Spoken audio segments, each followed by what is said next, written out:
Hey guys, it's Piotr from The Viewer, and in this short video tutorial I want to show you how to add and how to use the floor plan. Okay, so as you can see, we're already in the editor. What I will do right now is go on the left hand side. I will click on the button Add Floor Plan. As you can imagine, this button is responsible for adding a floor plan.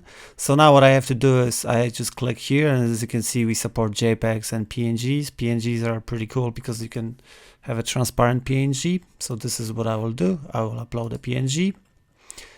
Okay, so my file is being uploaded, and now as you can see, this text changed. If I click here now, I'll be able to replace my floor plan with a different one. I can delete it and I can see it. So this is how it looks.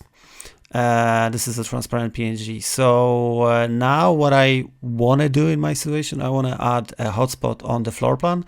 So I simply double click here, just like I would do on a normal panorama.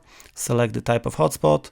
I can give it a name, but I will not use it. I can select the image, destination panorama or 360 video, and that's it. The hotspot is being saved. I'm saving my tour.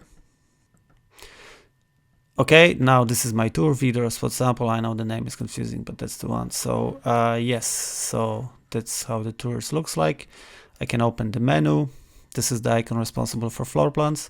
And there it is. This is my floor plan with the hotspot that I've just created. I can click on it and it's working. It took me to a different panorama. So that's as simple as that. Okay, so thanks a lot for watching, and if you have any questions or comments, you can either leave a comment under the video or just go back to the Viewer CEO and use the chat to talk to us. Thanks a lot. Bye.